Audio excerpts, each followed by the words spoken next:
Welcome, everybody. It's great to see all these smiling faces on this beautiful Tuesday morning. So it's June 21st. So is this like the summer solstice?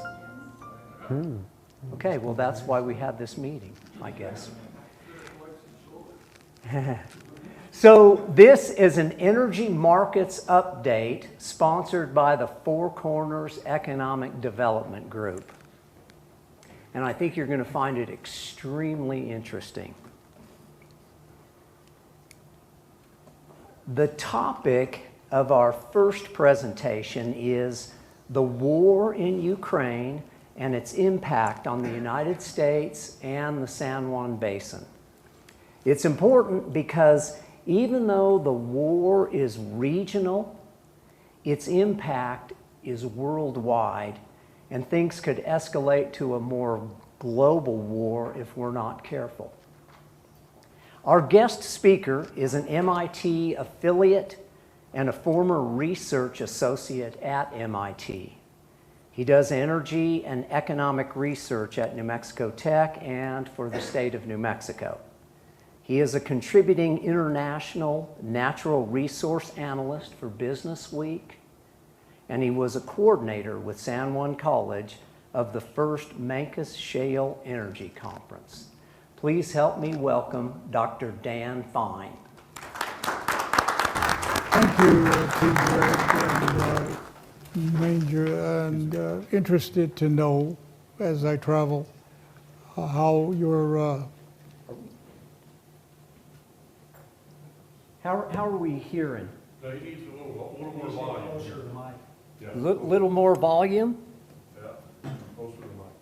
Okay, a little closer to the mic now. okay. Everyone hear me? I'm okay now without shouting. Probably I'll need that water. Where did it go? A little late in getting up. I had a publication with editors in Houston about what I'm saying here. They're aware of this appearance, following it, and the publication was in for the last day back and forth because I'm taking a very controversial position, especially in Houston right now. So I first want to introduce my son who's sitting here. That's Bill Fine. His expertise with me is the social media. He's the wizard of the social media in terms of interpretation and events and trends. I think T. Greg is notable in one sense, a long friendship, and I in oil and gas, he is my tutor in terms of running and successfully an independent small company in the universe of oil and gas. And of course, some familiar faces here today, particularly in terms of what I'm saying about the future. It was the 100th anniversary. Alicia is here for the School of Energy, which celebrated the 100th year of the San Juan Basin, and at the end, we ran out of time, so I had many minutes to close, but it was closed ably by T. Greg Merrion, who said, I came, I listened to the last 100 years of the basin and the northern part of New Mexico, and now the challenge is what will be the next 100 years here. And then the conference ended. So following that lead, I'm here to talk about from here the next century. Now, the controversy I'm engaged in here is we are at war. And much of us who are here today, not all, have been deprived of the traditional middle class of America, which began to fade away in the 1980s, 70s, and so on. The failure of the middle class to provide us with leaders, scholars, interpreters, managers, innovators, and so on. That particular middle class is now history, and we're without it. And now we're facing the greatest test since 1945. I make this point because the media that surrounds us has the audience. We do not. Those of us who question where we are and where we're going. The media, and we rely on it, much of a generation, particularly the TV side of it, is championing now, according to the Minister of Defense or the Secretary of Defense, we are engaged in weakening Russia in Ukraine. Weakening Russia, the opportunity to weaken Russia has come, and what that means, and how we interpret Russia in this debate with ourselves. And most important about that is February, March, and April, there was triumphalism that the Ukrainians have defeated or may defeat Russia in the military and in the field and so on. And that went on for months. And the media, with all the cameras and everything, gave us a view, David and Goliath and all of that. Well, I looked at that closely. And what was not said today, before I went down in Cambridge, down the road to Massachusetts Avenue to MIT, I was at Harvard.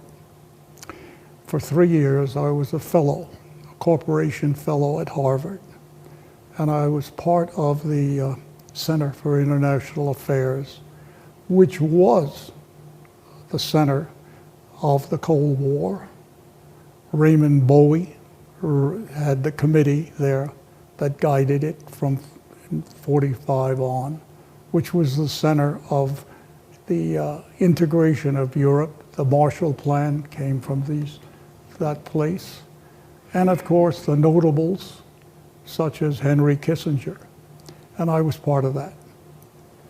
So I come to you with that background because I'm part of a debate that started, and it's there, and it's most important. What I would say at this point, we have never been closer to a third world war than we are now.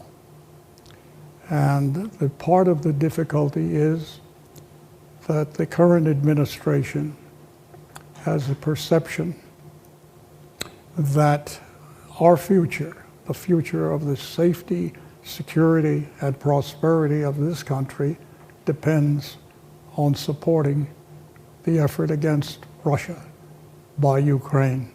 And what comes of that, the rest of Europe and Third World War.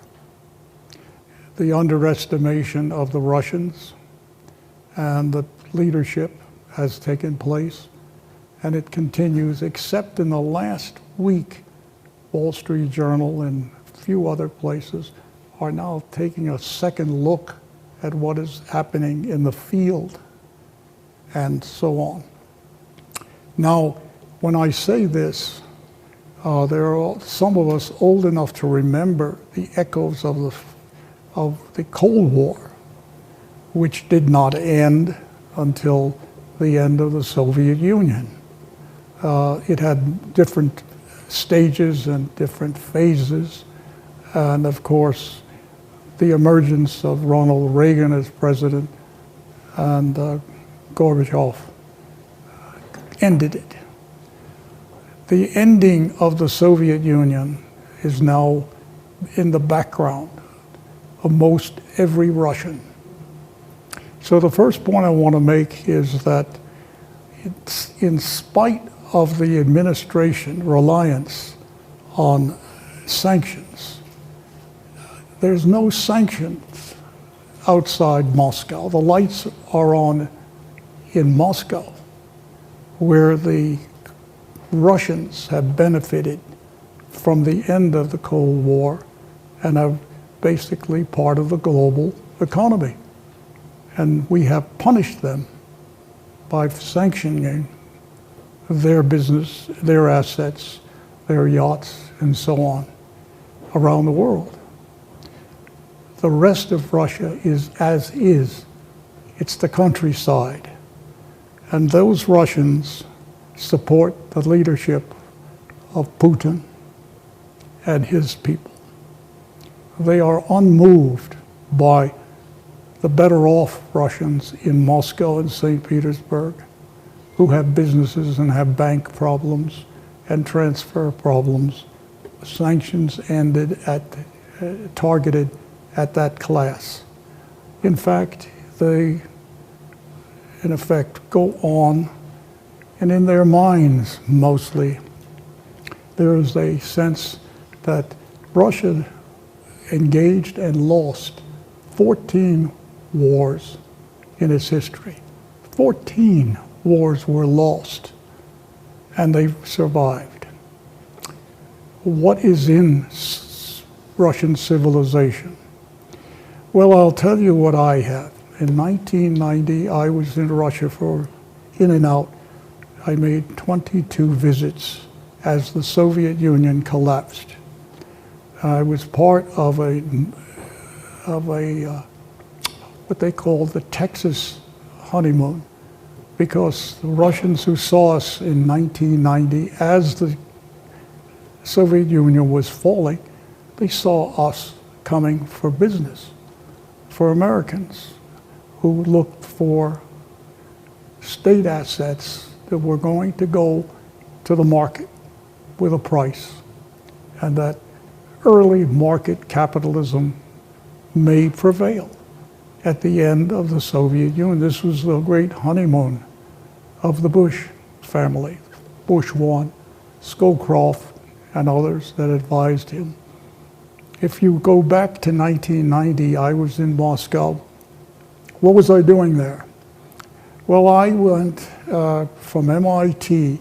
I was contacted by a group, Chevron was one of them, that wanted to get in position to invest in the new Russia, oil and copper. I took copper.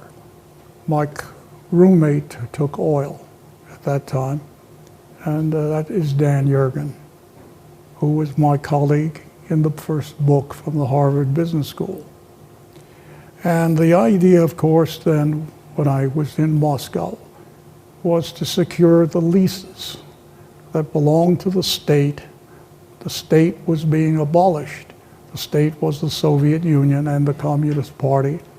And so to attract the ministers and so on. I had the pleasure of winning a lease for the world's largest copper mine to be developed in the world, second largest to Chile.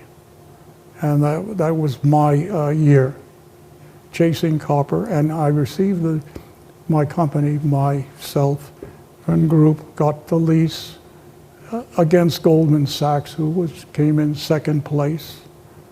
And the Wall Street Journal, Financial Times all said, these are the new capitalists, our allies, our Russian MOUs in Moscow.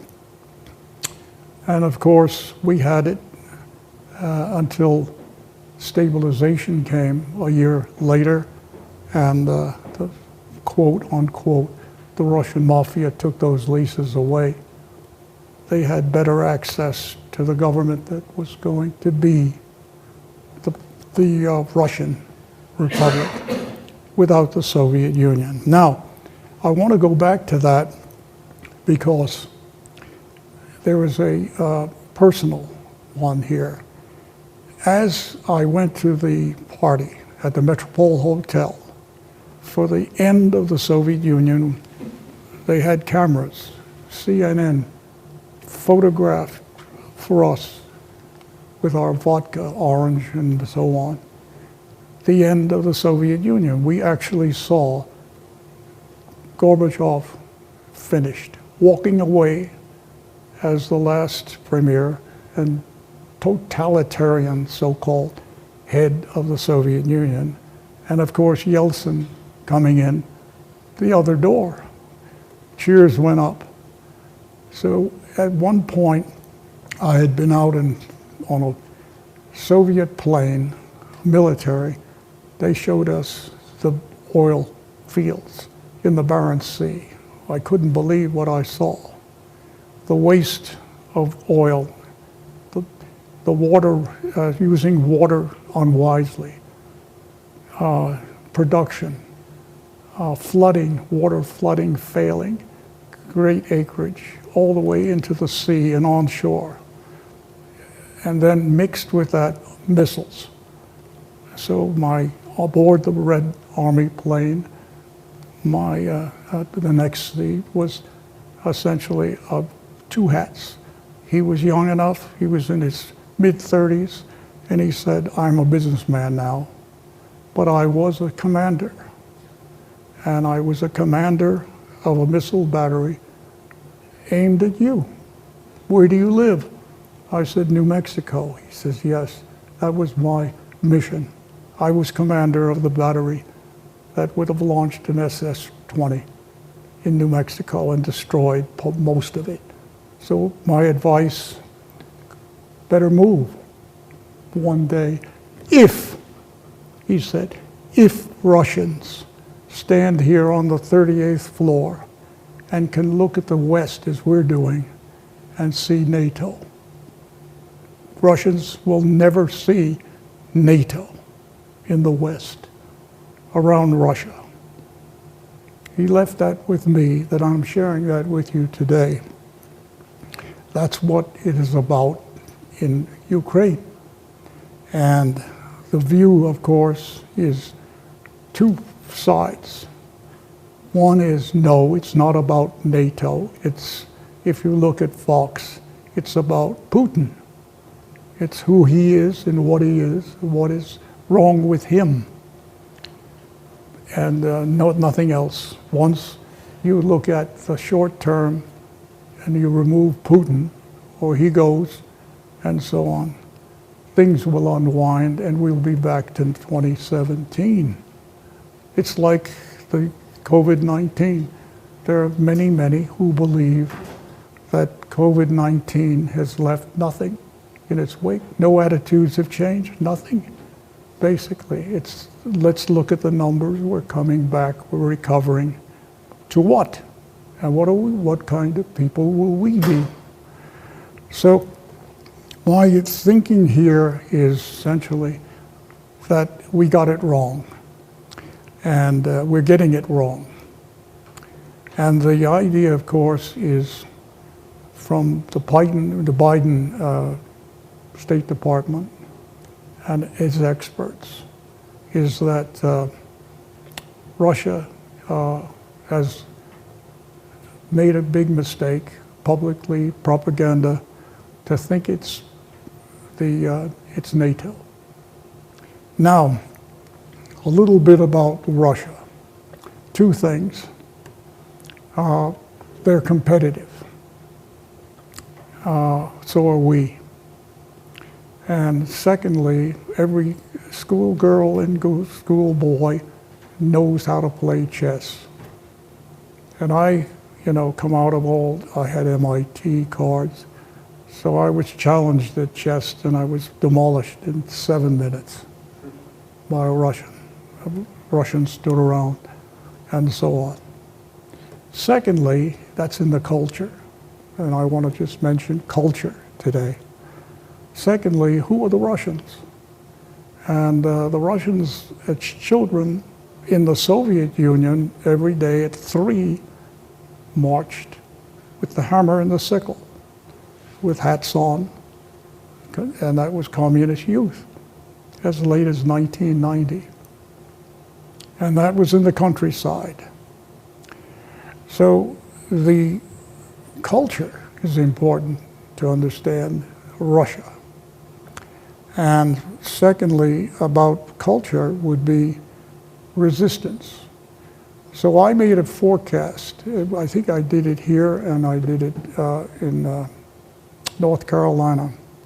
I said, does anyone in the audience know how Russia was before the market hit it, when it became part of the global, so-called globalism, and so on? When the Russian elite left the Soviet Union, what was it like in Russia? Well, under centralization in the Soviet Union, they had nothing. They used to have a joke, and I don't know how to substitute this, but if anybody remembers Macy's, do you have a Macy's here or anything like that? Well, when Khrushchev came, they took Khrushchev in New York to Macy's, the great department store. And when Khrushchev saw the inventory available by, essentially, you could buy anything. And what he came with, of course, is where Russia, the Soviet Union was. And so there was a reporter, and he looked around in wonderment, and he said, this must be communism in Macy's. This is what, in their minds, one day will be the end of the Soviet Union. There will be places like Macy's or malls that you have here. So the Russian culture is national. And we forget, they don't. Right now, the threat is from what they call the buffer fringe. Buffer, B-U-F-F-E-R. The buffer fringe is everybody else but us. We're at the center. And at the end of the 19th century and the part of the 20th century, they stood as the world's greatest power. They had defeated Napoleon and the French Revolution. They had neutralized Turkey with the injunction that we Russians will open the waters of the world. Open waters. 3, they had rescued and defended Orthodox Christianity. 4, Russia had captured the heartland of Europe. They occupied it. So when Russian culture and national feeling is discussed, they're very historically inclined to say, that's us. They identify with where they were. And how can they adjust to that? So the buffer fringe was everything but Russia in the century. The fringe was the British at that time, French in Europe on the other side, and dying civilizations all around them, meaning Hindu, and so on. So when they look at the fringe against them, they were the world leaders. They thought themselves and to had a position objectively where they were. And then, of course, history changed. But they carry that culture. Defense of Orthodox Christianity was theirs, and so on. So anyway, where are we and this war? So I take the position that in opposition to Biden and his people, it is about NATO. And what Russia is saying, they will not tolerate a military organization at their border. The border itself is soft. I go back to essentially 1990 and how it was, and how did the Soviet Union end? Today, the Soviet Union is principled republics all around it, with one exception, that is the war with Ukraine, which is a war of Slavic brothers and sisters. It's a Slavic war. Secondly, that means it's not racial. Third, it is not a war about sex, about gender at all. It remains a local Slavic war. And it's about borders. So what happened in 2014 and beyond, well, the Russians under Putin decided the threat from NATO, that is the fringe moving against Russia, the fringe of the world, and whether a country decides to join NATO or not, it is a threat. It is a military threat as well. And the Russians have said, better now than later. And we take the position to Obama on. Reagan settled the question of the Union, but the post-Union, the post-period, was never settled. So the Russian period, the Russians today say essentially the military organization of the fringe, because Russia acknowledges that by 1950, the United States was the center of power in the world. There's no doubt in their minds what happened to them years back. In 1950, it was the United States. United States, NATO advances. Our language is liberal democracy. To implant, extend, offer liberal democracy to the world. This is called the Wilson Doctrine in our foreign policy, which Kissinger opposed, and where there's a school of analysts and others opposes it. That it's our mission and our vital task to democratize the entire world. That liberal democracy should triumph, and now in the new language, autocratic systems fail. And Russia is an autocratic system, anti-democratic. So we're engaged in a total war modality now. If this is what we are to liberate Russia and make it a liberal democracy, then we tag along and bring China in. So the mathematics look pretty devastating at that point. And that's exactly what had happened in the beginning in February. To the astonishment of all, China formed an alliance with Russia. This is exactly what we were taught should never happen. All the generations that went through Yale, Harvard, and Missouri State and here were keep China away from Russia, exaggerate the differences. And of course, Kissinger did that by taking Nixon to China and so on, to isolate Russia from China. We've gone away from that. We've abolished that. We believe it isn't true. Somehow the Chinese will back away. Somehow this will happen. Somehow that will happen. What is at stake now is who makes the rules. If you're taking notes, that's me talking now. Who makes the rules? Biden says this once, twice a day.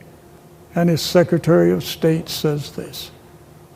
Who makes the rules when they say that our purpose is rule-making in the world?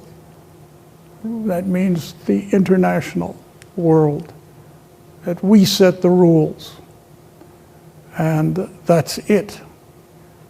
Without saying who, they always say this abstract rule-making, follow the rules.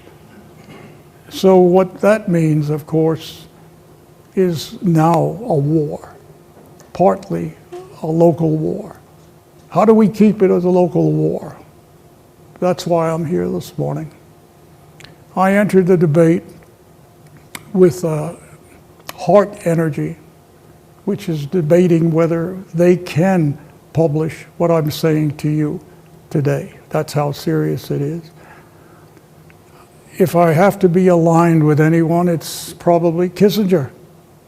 Kissinger says, in 60 days, either we are going to have diplomacy replacing the military conflict, that is a ceasefire, or we're going into total war, that the Russians cannot take more than 60 days of this. And secondly, diplomacy should be primary in defense of the American people, safety and security, that we should now move toward diplomacy. And I take that view. Why diplomacy? Because we are in a position where Russia cannot and will not play with the rules and who makes the rules. Why? Because China has also joined Russia, and their vision for us is a basic alternative to the dollar, to the US dollar, alternative to the banking measures, SWIFT and other interchange, where wealth and investment can be deliberated, certified through banking. The banking ease can be part of the sanctions and is. What do they want? They want to share a third or second alternative. And that is, they're in it for keeps, of essentially a rule-making position, an alternative to us. That's how the stakes are very, very deep here. And with China along, China has the economic know-how, the reserve base. 30% of our debt is Chinese owned, and the 300 billion in US dollars gives China a weapon. So China stands by watching a war that's local. And if you look at the Chinese publications, they're saying, what does this mean for Taiwan? And that's why Biden has said, we will defend Taiwan militarily if anything happens. And then 24 hours later, the most brilliant young woman I've seen, unfortunately a Democrat, what's her name, Jan Pasalki. She was the press secretary who often completed the sentences and statements of Biden, and she left him. She's in the private sector now. This is where we are in that time. Keep in mind, the Russians think who's on the buffer fringe, and Russia. Now, the debate is very sharp. So far, the public is not part of it. And again, inflation has simply swamped everybody's thinking.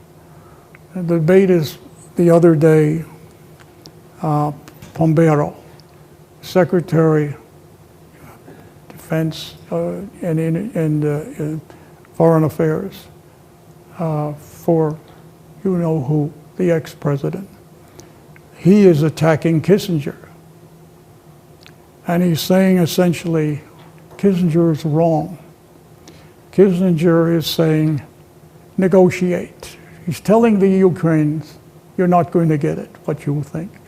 You're not going to defeat Russia. It's going to end in a border swap somewhere. You're going to have to give up part of Ukraine. The Russian refrain to that is, it was always Russian anyway. They have a sentimental tie, a Slavic connection. And the origin of Russia is basically, after the Mongol invasion faded, Russia split into north and south, and the south was Ukraine, and the capital was essentially the capital today of Ukraine. So Russians have not only the language, they have the sentimental tie, and so on. It's like you're sitting here in Farmington and you have a tie to Boston. That kind of thing, of origins. And so this is where Pompeo comes down, leading the Republican Party, or part of it, as he was. He says essentially, the status quo ante should not be observed. Kissinger was totally wrong. Kissinger said, if you start negotiating somewhere with Zelensky, you're going to have to go step one, who gets Crimea? That's 2014. And the status quo ante means Russia took it and it's there. And if you begin to say, we're fighting a war and we got to go back to 2014, who has Crimea? You have a Crimean type war. And you have to give that up to the Russians. The Russians will not give up Crimea, and so the talks will fail. Pompeo says we should continue on, and everything, including Crimea, is on the table. And we should push for Ukraine's right to take it back. If you look carefully to English language, and you look carefully at the settlement of the Soviet Union when it failed, the assumption we made, Bush won, Scowcroft, was that CIS would be the future, the community of independent states, and there would be harmonious relationships, almost a United States of the ex-Soviet Union. And of course, that was the honeymoon vision of the Bush family at that time. Well, it turned out that Ukraine had a communist party, and Ukraine saw the advantage. Let's break up the Soviet Union and keep, the Communist Party said this, let's keep Ukraine. Let it be a republic, and let it be autonomous, and so on. And everybody did that. Russia was the understandable center of it and would have extraordinary influence over it forever. And that didn't happen. Russia, the Balkans, and every conflict after that, Georgia, expansion of NATO, European Union, and so on, essentially challenged that. So Pompeo is saying, don't give anything away. The right of Ukraine to everything it had after the deal in Moscow in 1990, and so on. No rectification of borders, regardless if the people in the East speak Russian and are in the Ukraine. No adjustment. And if we do that, the risk is war. And the risk can be missiles. And where is the opening? What kind of diplomacy do you have when the President of the United States says the President of Russia is a criminal? A war criminal, to be tried for what he did. Where do you begin? So Kissinger is 99 years old. He had a birthday a couple months ago. And his life is finished. And his last word is essentially that never before have we been in such danger of a third world war. And not to underestimate any longer the Russians. Now, what is the party division here? Where do you place yourself? How do you vote in November if you want to talk about this? I take a simple position. I say everything I am doing now and thinking is to prevent the Third World War, to prevent us from being victims to a Third World War, which would be missiles and nuclear. How do we protect ourselves and the safety of America? What do we do about borders in Ukraine and Russia? Do we let this escalate to a Third World War? Is this a position for the Republican Party? It is. To the public, to say essentially, adding on to whatever it becomes in terms of foreign policy, that their business is to prevent Third World Wars, or wars, but Third World Wars, and then to pull back. Is it for the Democrats? Yes, same challenge they have.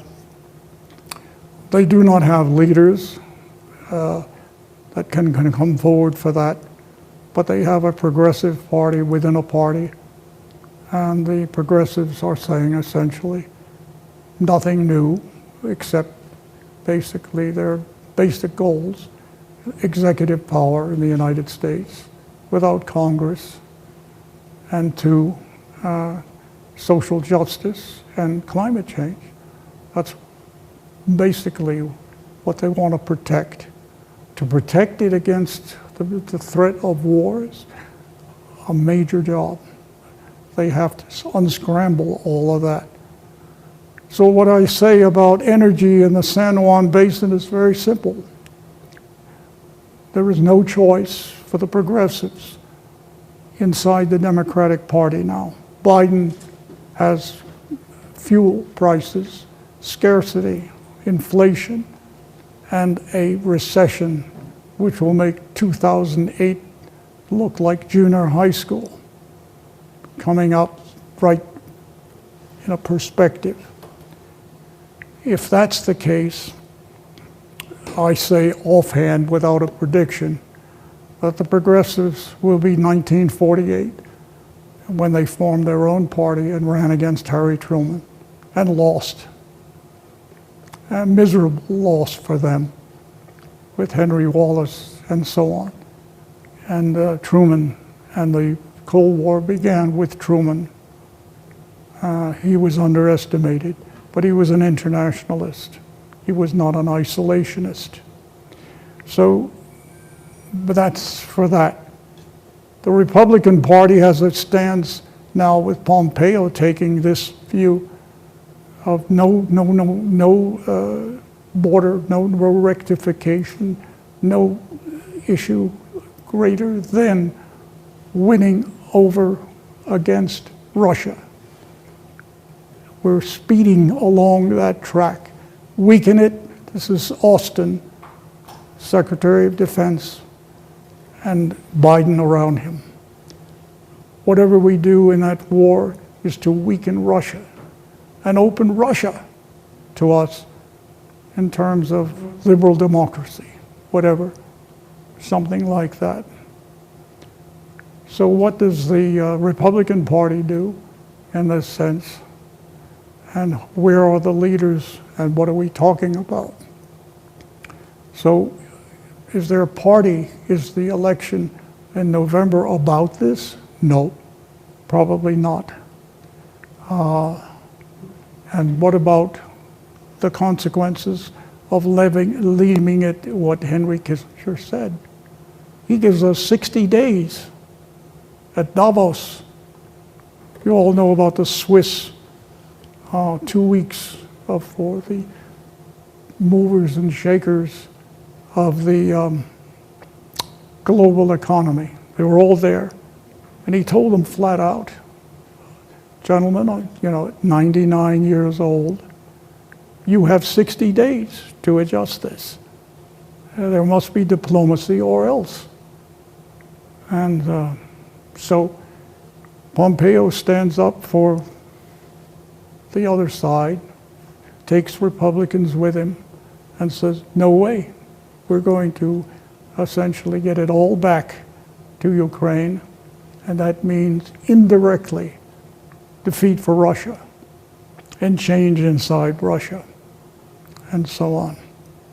I'm a little surprised that we're back here, seeing the same drama again. And here is the division line as you leave here. In 1946, the country was divided. World War II had ended, and the supremacy of the isolationists had been destroyed in this country. The isolationists controlled the Republican Party against the Democrats, against Roosevelt, and kept us out of war until Japan and Pearl Harbor. So they were around, the isolationists, again in 45, 46. Keep us away from Europe, isolate us, and so on. And then there was another side. And the other side said, and this is the beginning of the Cold War, and you can go back and you can find the whole book after book about how it started. There was another group that said no, that Russia, Soviet Union then, has, quote, an insatiable appetite to take over Europe and the world, including the United States.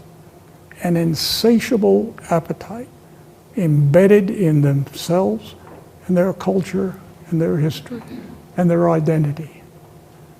The other side said no, Russia is not insatiable. Russia can basically live in a multi-power world with allies and others.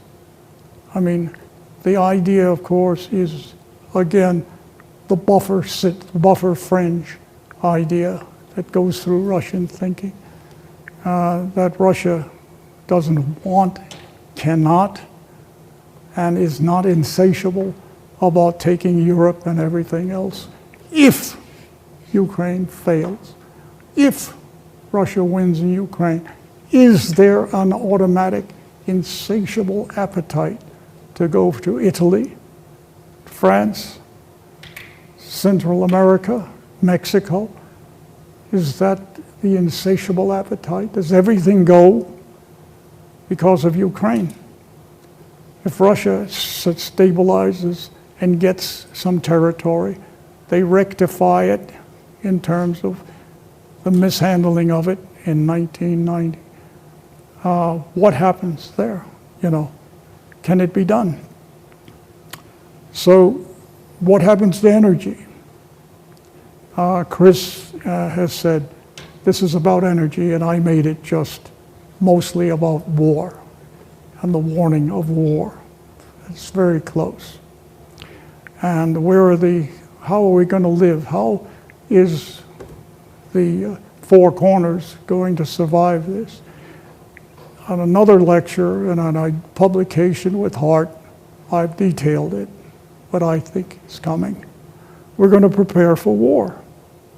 The Republican Party winning in the House of Senate and the House of Representatives in November has two choices. They can follow what has happened now, right, recreate or do better than Biden, or they can start essentially preparing for a war crisis, economy and society.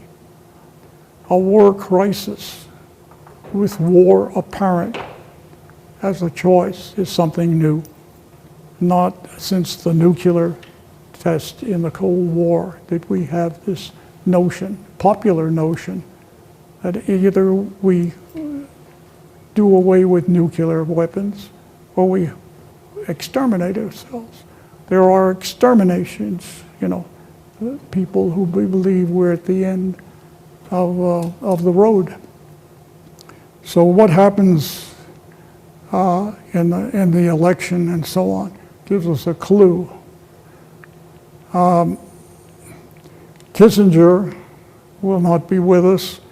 Many who are thinking, how did we get to the point that we believe the Russians are insatiably appetite driven toward taking Europe and not stopping anywhere as a result of what happens in the war in Ukraine? If that's the view, then there's another side that says that's not Russia. Russia has no insatiable appetite and cannot and would not, as it did in 1945, threaten through communism Italy and France. We may need another Marshall Plan to get all this done. And the leadership of a Marshall Plan would be how to mobilize defense and safety for us against the Third World War. To see it and to understand what that means. To weaken Russia, as Biden wants to do and continues to say it, leaves Russia and makes Russia what is insatiable. Not to take and conquer, but to defend itself. And against who? NATO. And NATO is a military organization. I was there, and there is basically a false start, and it failed. The way it ended the Soviet Union and made for Russians, older Russians and even young, a kind of romance about how it was. So I'm asked today, where is the Russian resistance to war? Where's the anti-war? The Russians have a resolve that they will survive with less and less.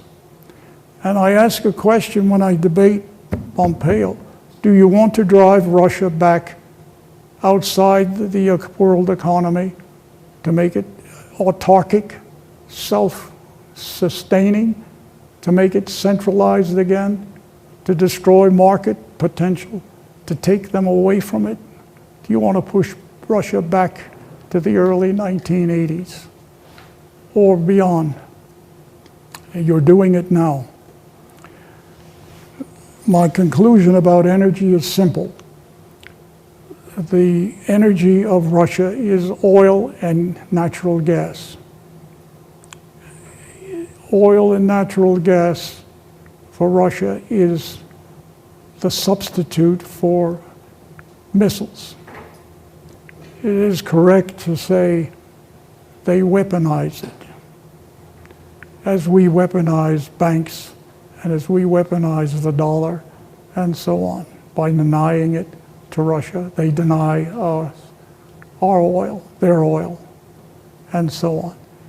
The Russians were seen in the Reagan period and beyond as having a source of natural resources for Europe and for export.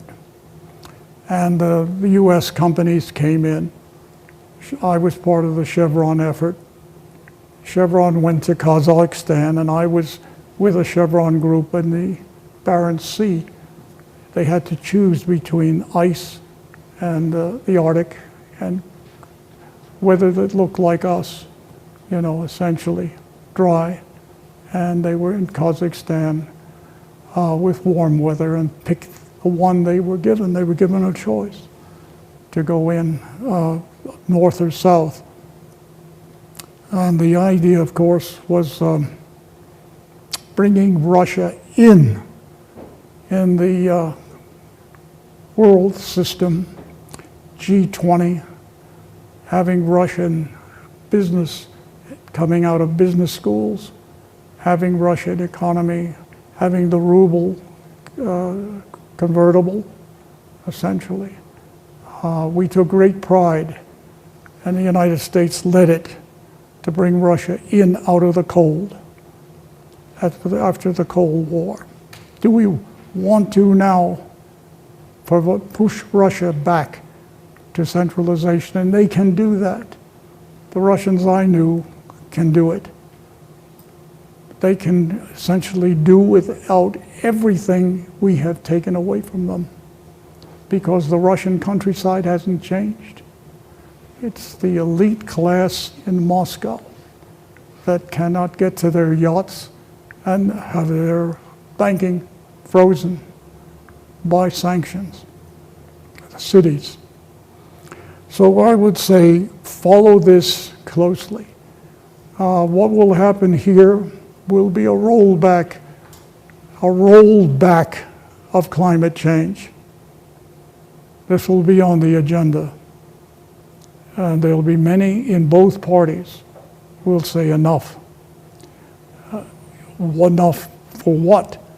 Enough to have natural gas at bankable investment and use, popular use, filling up your tank at the filling station and living with gas at under 250.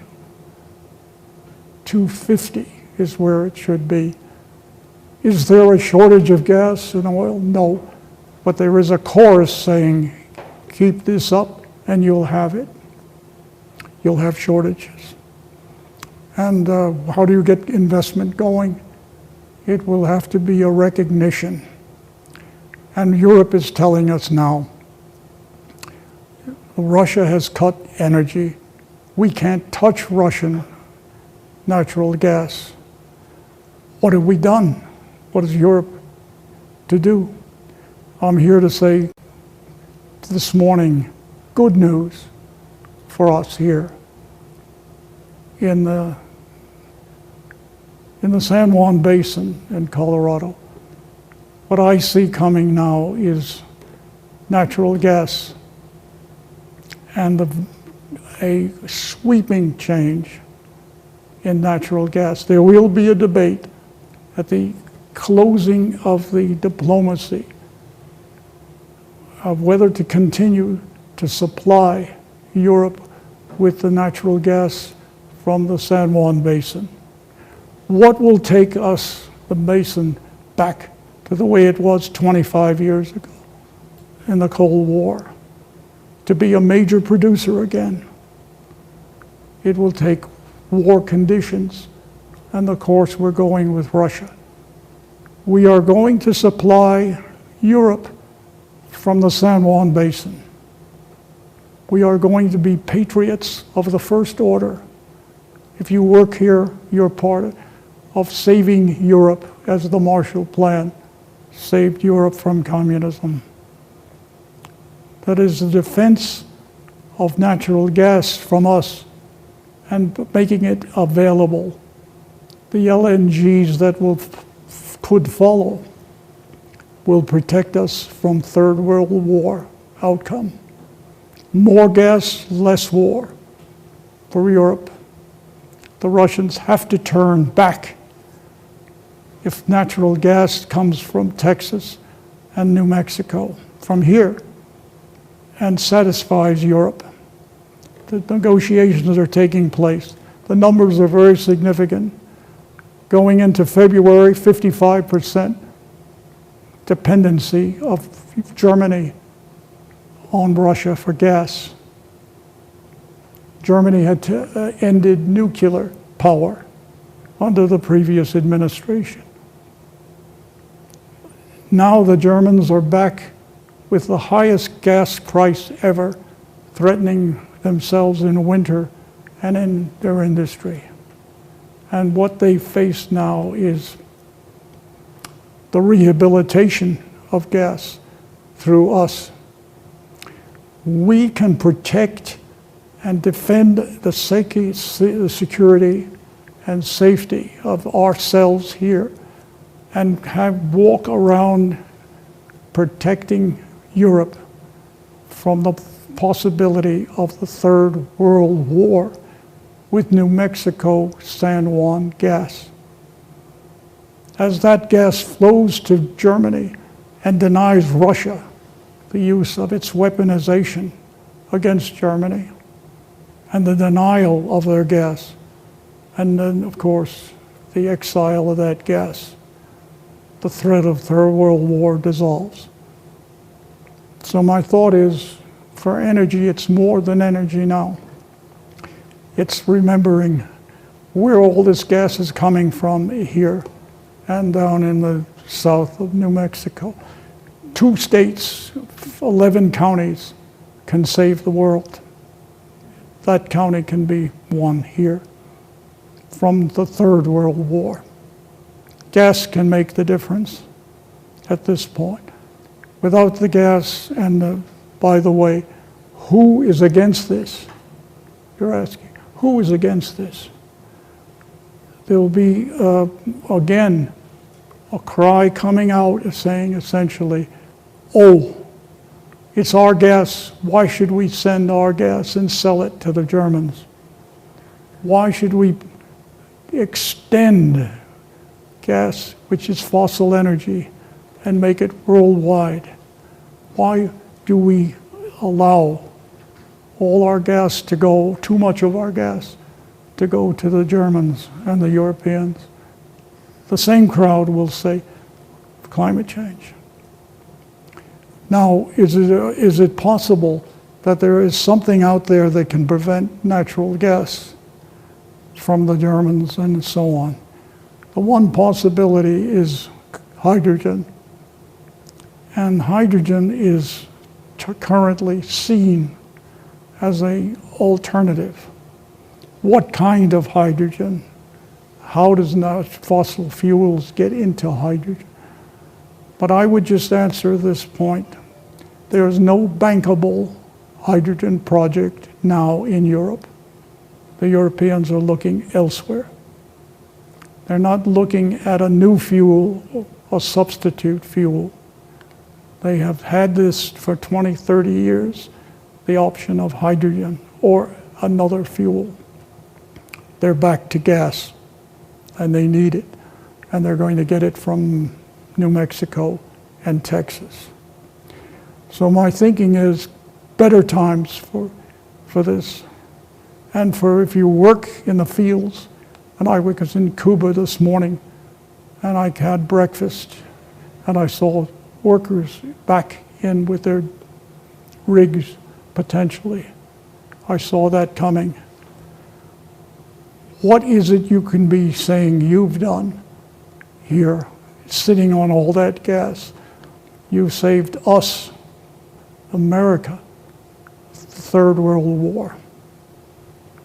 You've neutralized Russia as a threat completely.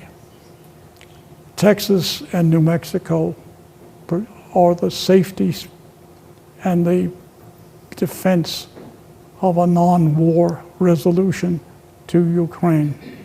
The more gas from us, the more Russia and Ukraine reorganize and make it local, a local war, and avoid the big one.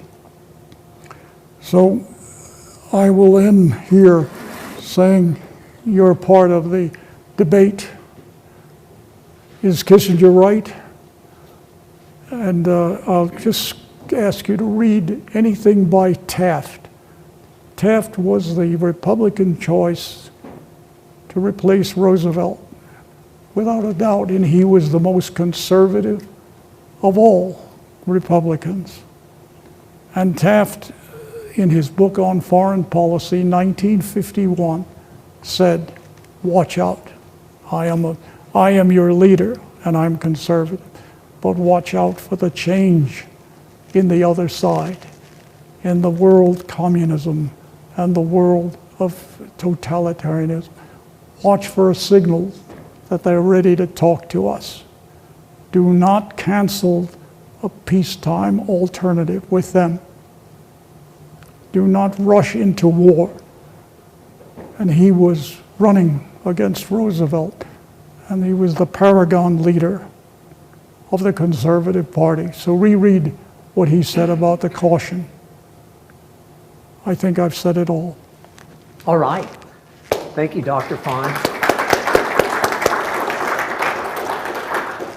Go ahead. I'll tell you what we're going to do. We've got two more very interesting presentations on hydrogen. And I'm going to let these two individuals do their spiel, and then we'll have all three speakers and myself up here to field any and all questions. Does that sound good? All right.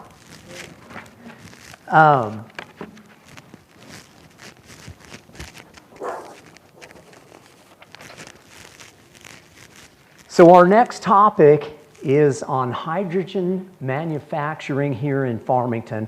It's important because utilizing hydrogen energy is one possible solution to addressing climate change. With PESCO involved in hydrogen manufacturing, it also helps create jobs here in our local economy. Our speaker graduated from Texas A&M with a degree in mechanical engineering. He spent 6 years at Union Carbide as project engineer and then operations manager in the Gulf Coast. He also was the president and CEO of DJ Simmons Oil and Gas Company. He has served on many boards, including IPA&M, NMOGA, and he was one of the founding members of E is Greater Than P, an economic development think tank that was the impetus for the formation of 4CED. He currently is the business development manager at PESCO. Please help me welcome Mr. John Byrom.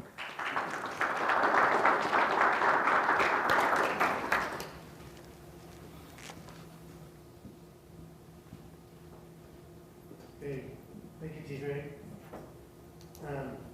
Thank you all for being here, and thank you, Dr. Fine, for a fascinating talk on such an important issue, and then the depth and breadth of knowledge that you bring here to us in Farmington. We really appreciate that. So I'm going to talk about PESCO kind of in the context of where Dr. Fine is leading us, and then move into the work that we're doing in the hydrogen realm. So let's see. So just a few slides, quick background on PESCO. I think most of you know that, but we know this, but we started in the 70s. It's a family-owned company owned by the Rhodes family. Kyle Rhodes is our CEO, president CEO, and Jim Rhodes, his brother, is the chairman of the board and head of our engineering group. So they've basically taken over the company from their parents, who started the company back then and grew it from nothing to what it is today, and we'll talk about that. So PESCO stands for Process Equipment and Service Company, Inc., and that's what we do, process equipment, mainly focused around the oil and gas industry. The beginning of the company was solely building equipment for companies here in the San Juan Basin. The focus of the company over the years really was the San Juan Basin until the 90s, and then they really started to try to reach out beyond that into the oil fields of North Dakota and elsewhere, being pulled in those directions by the customers that were here at that time, but really getting more into the oil business. So the equipment that we build, all of that is related to handling fluids for the most part from the wellbore. It relates to separating the water from the oil to the natural gas, cleaning it up, treating it, and getting it ready for market. So that's what we do. The way we do that is mostly through metal manufacturing. So all of this is pressure vessels, pressure piping, control systems is what we specialize in. So needless to say, we have a lot of welders and very, very highly skilled welders at PESCO. But in addition, pipe fitters, instrumentation, electrical folks as well, and then the whole organization to support that. We also have in-house engineering. We have about 11 engineers on staff. So we do our own engineering and design work. Everything from taking designs from ConocoPhillips that they give us to manufacture what they do to a company that may tell us just general operating parameters and we design it from scratch. We also have a field service department that we maintain equipment in this area, and then they deploy across the western United States to service equipment as needed. Our facilities are here on the Bloomfield Highway between Farmington and Bloomfield. So we have about 100,000 square feet of manufacturing space and office space at the main plant. And then about 4 years ago, we bought the old Four Corners Drilling Ethos building, and that added another 60,000 square feet of facility. Total, we have also about 40 acres. So it's a reasonable size manufacturing facility here located here in the Four Corners. This is our markets right now, mostly, as I said, in the oil and gas. So it's pretty much across the western, the Rocky Mountains area. We've sold a little bit of equipment back east, but for the most part, all of our equipment is across the Intermountain West oil fields there. So as far north as the Basin, and as far south is into the Eagle Ford, is where we're focused. So, oops. So I guess you can't see, but the headline there in white to match the background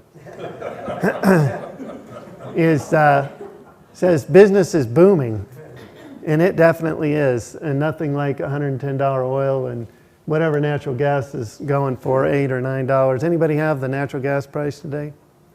Anybody know? It was trading this morning at $6.79.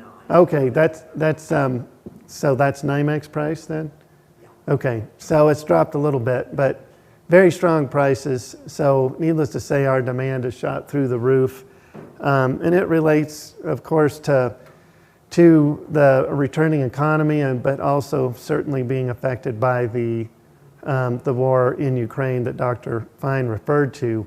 I would say even this morning, tying exactly into what he was talking about, but on the Wall Street Journal reported that for the first time, U.S. producers have secured a long-term natural gas sale contract to Germany.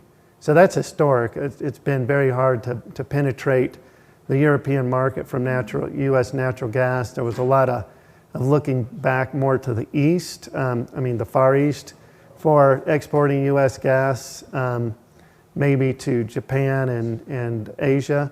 But now with this, the focus is obviously changing. So the big challenge for us is going to be export terminals and so forth. But in the meantime, this kind of gas price is driving demand as well as oil. So as far as affecting PESCO, the demand is through the roof. We have a hard time and basically are having to push deliveries and the start of projects farther and farther out into the future. So we're scheduling projects out into next year at this point. Then also a big news for us too, and a big effort that we've been working on for a number of years now is diversification. And that has led us into opportunities in hydrogen. So once again, our core competency is to build process equipment. So pressure piping, control systems, fluid management, and so forth. And a company out of Albuquerque that we have partnered with, that they've selected us to be their manufacturer, is a good fit for us. So at this point, it's not a giant part of our business, but our hope is that it will grow over time. The reason, and so the next slide is why we're looking to diversify. So this is a graph of our employment, and if you overlaid a graph of oil and gas prices on that, it'd probably match up pretty closely. So you can see the last peak well, without looking at the dates, but the last peak was right before COVID. We had gotten up close to 500 employees at that point, 470 or so. And then COVID hit. At the same time, the Russians and the Saudis decided that it would be a great, perfect time to flood the market with more oil. So they literally obliterated oil prices. In fact, there was that one day that somebody had to pay somebody else to take their oil, whatever that was. But so you can see what that did to our employment. We had to do a lot of furloughs. We were fortunate that we had some good, strong companies that did stick with us. So we were able to maintain a core group and maintain some manufacturing.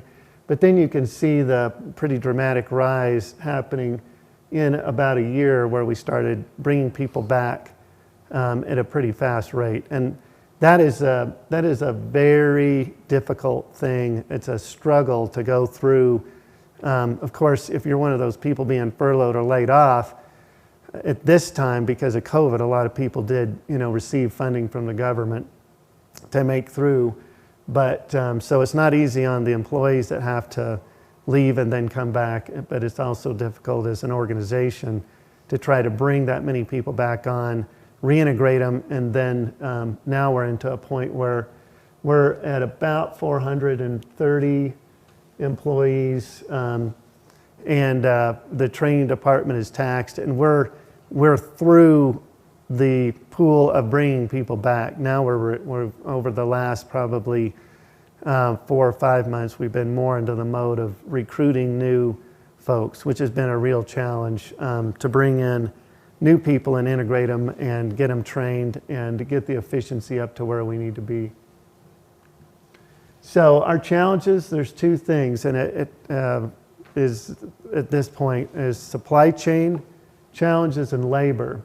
So going up is the word of the day for supply chain. First, the prices are going up. We certainly saw the inflationary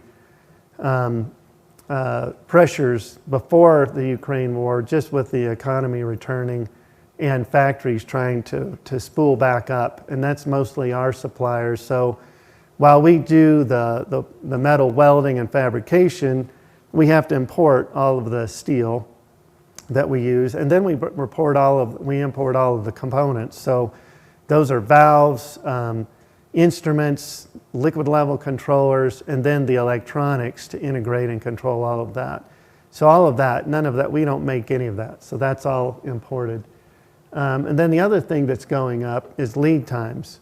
So we've seen some of certainly steel was a challenge when COVID started to abate and the economy started coming back. A lot of the iron mines had been kind of throttled back, and so that took a while. So we were seeing scarcity of steel that has abated. But then since the Ukrainian war, they're a big supplier on the market of nickel. So nickel is a primary alloy in stainless steel. So we saw steel prices jump up again, but stainless steel in particular shot through the roof. So that has become another issue. And then funny enough, we've also seen paint all of a sudden become a problem. So all of our vessels need to be coated to, it's carbon steel, so it needs to be coated from rust and the elements.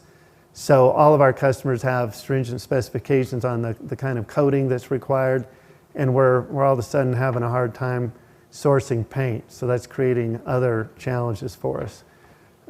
So that's another thing and a side effect. A lot of the raw materials for that paint is coming out of Ukraine. So that's another effect of this war that we're seeing right here in Farmington. And then finally, lead times on instruments, which is not so much Russia, but the effect of the Far East and China. We just got a notice on some of our instruments being 30-week lead times, and it's not by the manufacturer that's making the instrument, it's the chips that they're buying to go in the instruments are becoming difficult, or still difficult. And of course, we've all heard about the auto industry being affected, but that affects all of the electronics, and even our big steel units that you see going out of here on a truck, those things have electronics in it. And without those electronics, the control systems don't work and the whole unit doesn't work. So once again, it's the tiny little chip. And that relates back to our dependence on China at this point that Dr. Fine alluded to. So moving forward, when you start thinking about if we're going to be being more self-sustaining, it's not just manufacturing, it's all of that supply chain upstream that's required. If you don't have the whole supply chain, you can't build the unit. So, yeah, this is great. So I've got a lot of white colored pictures. So transportation is a big issue for us. So everything that we build goes out of here on a truck. And of course, everything that we buy to build that stuff comes in on a truck. So all the big sheets of steel that we get delivered every couple of days, the angle iron, the pallets of valves, those instruments, electrical wiring, that all comes into PESCO via truck.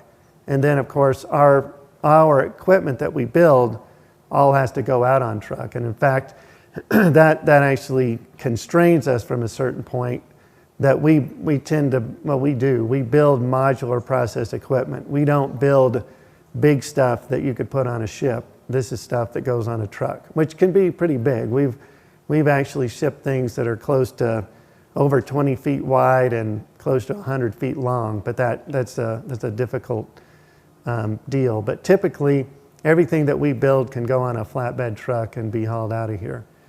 So that's one of the things, if you think about us beyond supplying oil and natural gas out of the San Juan, but becoming part of more of an industrial wartime supply, enhancing that transportation in and out of here is going to be important, and certainly rail would be a big benefit. It's one reason why we really don't sell back east, is because especially when you think about diesel prices these days, for each mile that we have to transport our product, that cost is doubled. And when you're competing against companies in the Eagleford that are building their equipment in Houston, it makes it more difficult, let alone if you're trying to sell equipment back into Pennsylvania or other places back east. So rail is definitely something that's on our radar. Of course, 4CED is working hard on that, but I think for industry out of here to have a broader reach, it's something that's going to be pretty critical. So, dang, man, my slides would have been so cool. But so this is talking about the equipment that we're building for Biotech. So this is, once again, modular. Like I said, we build modular equipment. So these are units that use the steam methane reforming process to create hydrogen. They use, the input is water that they turn into steam, and then natural gas. They basically put that through a reaction, and it generates the hydrogen. So it's modular number one, which means you can put these units anywhere where you have water and natural gas. So right now, most of the hydrogen in the U.S. is generated in large chemical plants along the Gulf Coast, and then California and other places, large cities, where there's somewhat of a petrochemical complex. And then that hydrogen has to be compressed to very high pressures and then trucked down the highway. So this unit actually, we can deliver this unit to the point of actual demand, which eliminates that transportation challenge. So that's the real focus that Biotech is working on, and that's why we're so excited about that.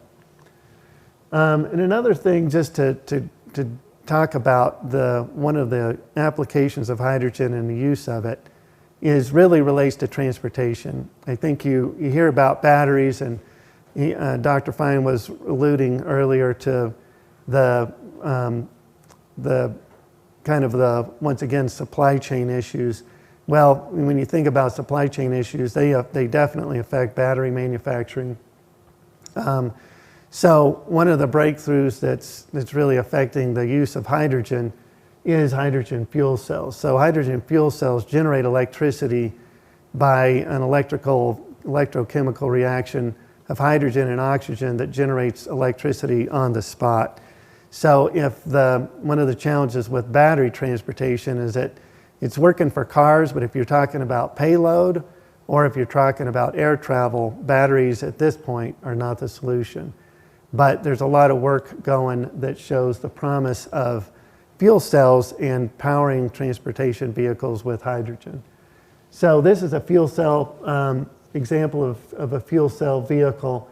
And the key thing is basically you're still looking at an electric powered vehicle. It's going to have, they have electric motors with a small electric battery, but instead of having a huge battery that you're storing your power, you would have hydrogen tanks and then use that hydrogen through the fuel cell.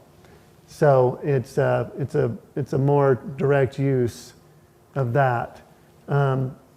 So it's small battery, long range, and also you can quickly refuel it. So refueling a hydrogen vehicle doesn't take much longer than refueling your gasoline vehicle at the gas station.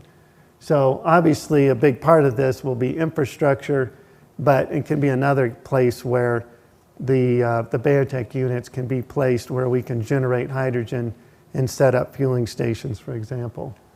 When you look at greenhouse gas emissions, when they're talking about hydrogen fuel cell vehicles, they're even an H2 hydrogen from natural gas would have a big decrease in CO2 emissions, even without capturing the CO2 from the generation of the hydrogen from natural gas. If you capture and sequester it, that goes even further. And then H2 from wind or solar would be even lower as far as a comparison there.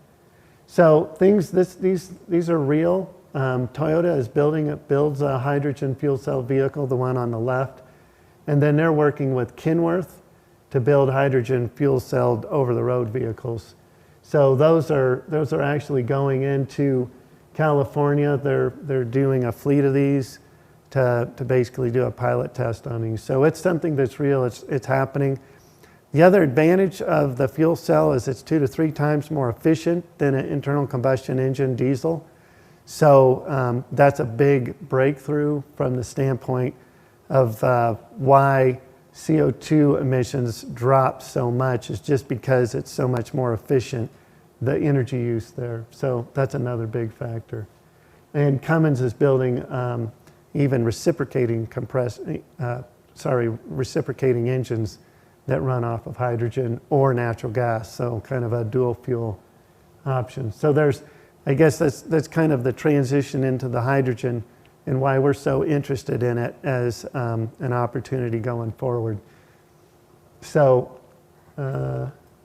in conclusion, that's kind of the trajectory of PESCO right now. We're growing about as fast as we can. We're adding more equipment and more people to our facility every day, working through those challenges with hiring enough people, training them and retaining them is also a challenge. Of course, we're raising our pay to match the inflation that we're seeing out there, and then dealing with supply chain. But the future is certainly bright for manufacturing, I think, and the oil and gas side is what Dr. Fine alluded to. It doesn't seem like, knock on wood, that we're looking at a big downturn in natural gas and oil for at least a while. And then other opportunities like hydrogen, where the economy of San Juan Basin can be propelling itself into the future and into the transition energy space as well. So thank you again for your time, and look forward to hearing the next speaker. All right, thank you, John.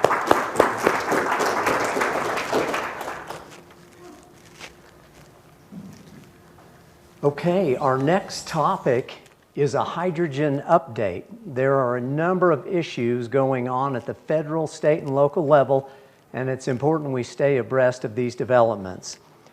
Our next speaker is a graduate of William Jewell College in Liberty, Missouri, with majors in economics, business administration, and English, and has an MBA from the Robert O. Anderson Graduate School of Management at UNM.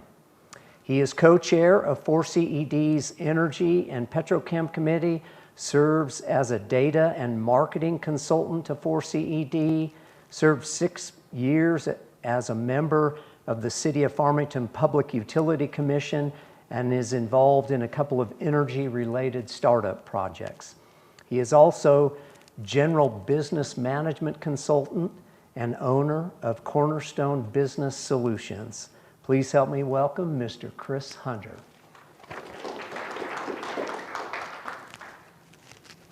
Thank you, T. I was waiting for the zinger there, and there were none. Wow. Mr. Chris Hunter. Oh, it's like, wow. You know you're on T's good list if you get a zinger. This is a bait and switch presentation. My friend, colleague, customer, friend of ours, Arvin Trujillo, is home with COVID. He's doing better. He asked about what should we do. I said, we need to hold a conference. We got Dr. Fine coming to town. So what we wanted to do today is wrap up talking about what 4CED is doing with hydrogen. And before I go any further, I want to encourage all of you to go to Four Corners Economic Development's website, the number 4 Corners ED, and sign up for our newsletter. That's the best way to stay informed. We'll keep you informed regularly on developments. But I'm up to my eyeballs in hydrogen, along with Arvin both. And so I'm going to fly through these so we have some time for Dr. Fine. But we need to kind of always remind ourselves, what is hydrogen? It's a gas, and it can be used for transport, as John mentioned. And it is able to be transported by pipeline, but there are problems with that in terms of metallurgy. And the interest is all about eliminating carbon dioxide emissions. So that's the name of the game. Found Dr. Fine's comments very interesting about the tension between what we're seeing globally and politics and war and the climate change stuff. There are 2 methods to make hydrogen: steam reformation, John referenced, and that's the Biotech process, if you will, an up and coming and interim approach. And then there's electrolysis, where you take large amounts of electricity and physically, kind of like with a sledgehammer, split up water molecules into the 2 types or 2 types of atoms, hydrogen and oxygen. Just again, continuing to blow right on through. You hear lots about different colors of hydrogen: blue, green, gray, etc.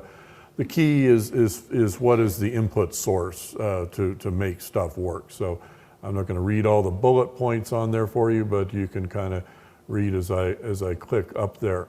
Green hydrogen is getting lots of buzz from the most progressive fronts of all, and that's basically trying to eliminate the use of any fossil fuel as either the source of the electricity to split the water, or for that matter, methane itself. So green hydrogen is where a lot of attention and focus is, but that's also the longest bridge to build and to cross and scale.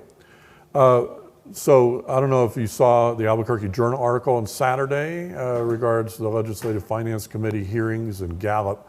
The issue of the legislators' involvement with hydrogen and New Mexico tax dollars is very much on the table. This was quite the buzz in a 30-day session that we just had around what was the New Mexico Hydrogen Hub that was trying to be put together. And without boring you with details, it basically is a way of taking state revenues, whether it's current tax dollars or permanent fund dollars or state investment fund dollars. I mean, there's all kinds of pools of dollars to basically build out public-private partnerships to develop the potential for hydrogen projects. Leading the way in this, though, and I need to move this just slightly here, Greg, so I can see my slides, is something around tall grass. And I think I've got the word tall grass in there. Maybe I don't have that in there. Tall grass is a project that is the old Escalante power station down by Pruitt, and they want to convert that into a hydrogen burning and hydrogen manufacturing facility. The charge is being led by Gallup and McKinley County and Patty Lundstrom, the state rep down there. But that's the state angle. There's an even bigger angle here that generally you need to be aware of, and this is the federal angle. And this is the Department of Energy, and it's actually a bipartisan initiative.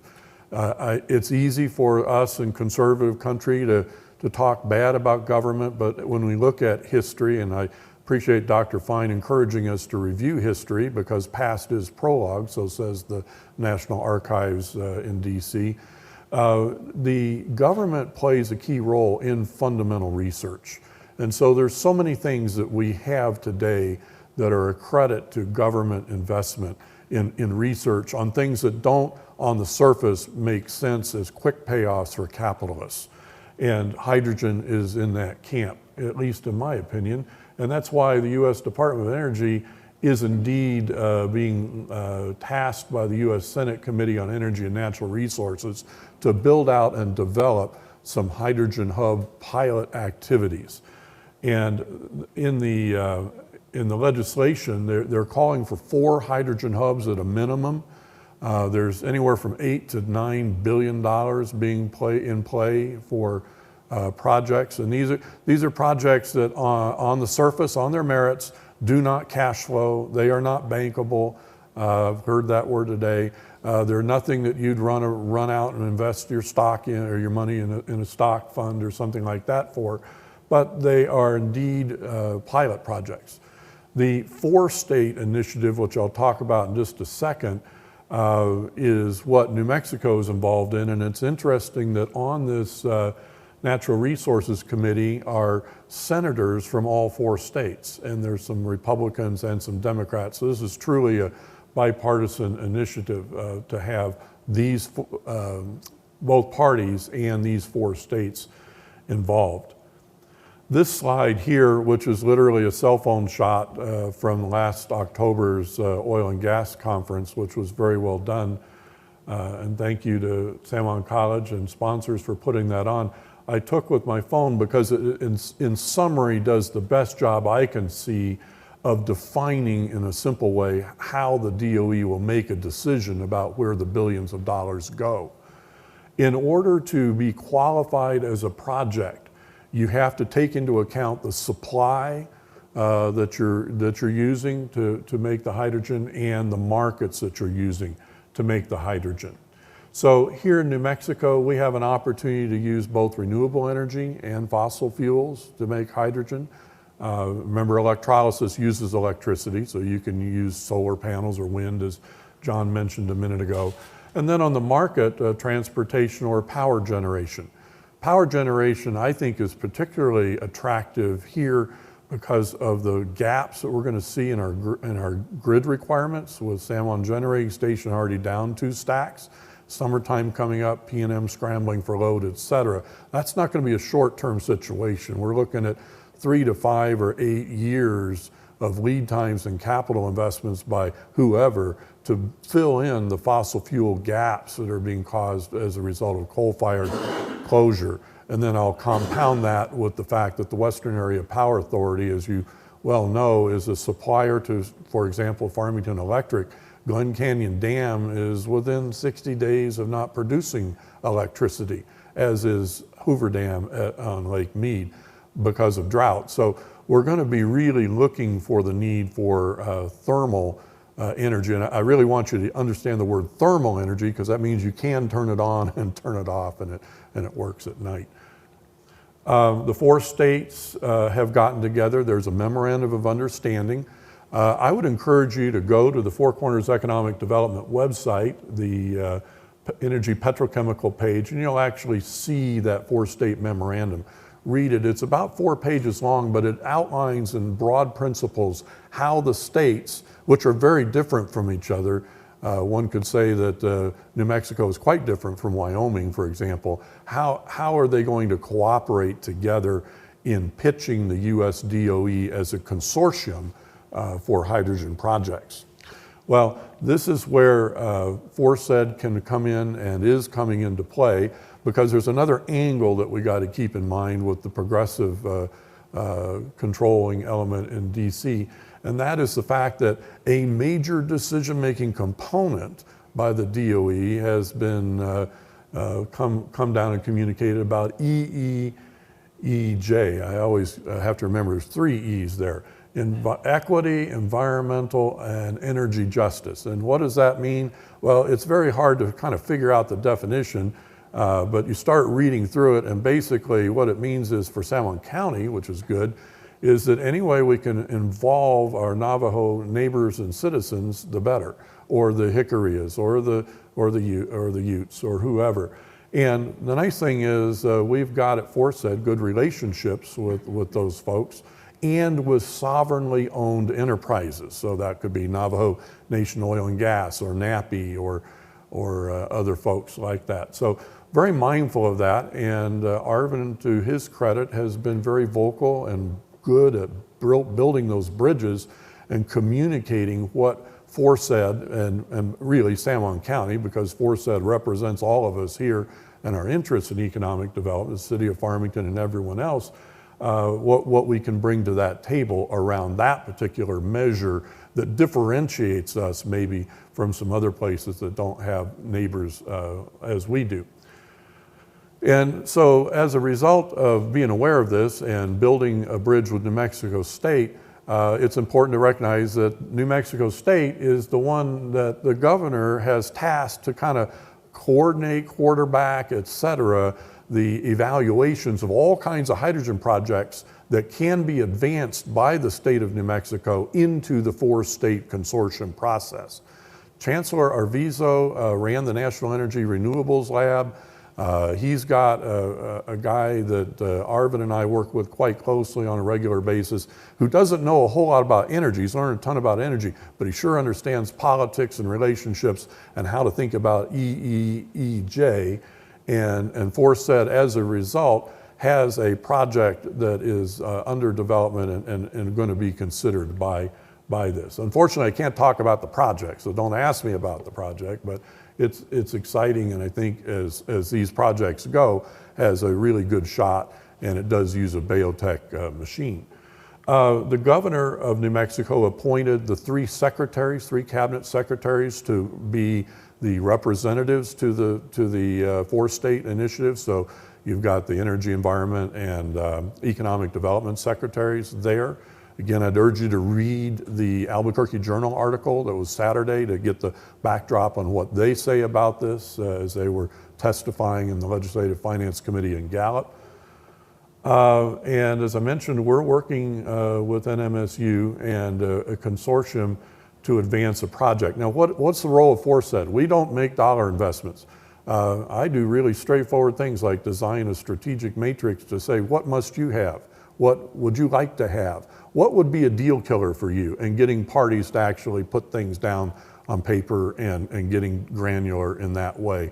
And that's a huge help, and it's an assistance in the catalytic way that economic development organizations ought to be thinking.